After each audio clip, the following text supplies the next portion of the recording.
Demək, müxtəlif əsərlərdən verilmiş hadisələri nəzərə alaraq doğru fikir müəyyən edin. Qazan xan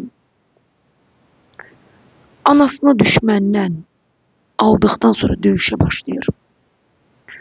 Uruz bəyin dustaq olduğu boyda belə bir motiv yoxdur.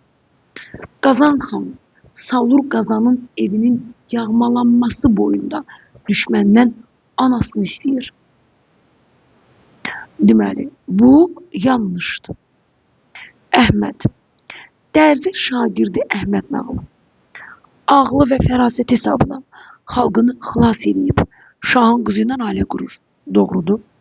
Firəng padşahı bu ölkəyə deməli 3 sual göndərir.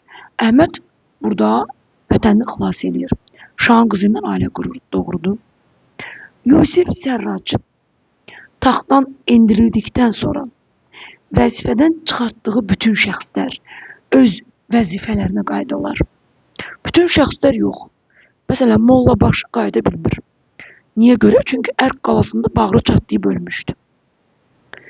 Deməli, Eyvaz Çənlibeldəki xanımlara durna teli gətirir.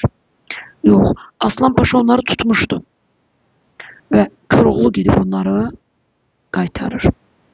Aşiq əsərin sonuna qədər sevəndən əbləh olması, yəni axmaq olması fikrindən daşınır. Eşqə düşəndən sonra artıq fikri dəyişir. Cavabımız Əhməd obrazı ilə bağlıdır.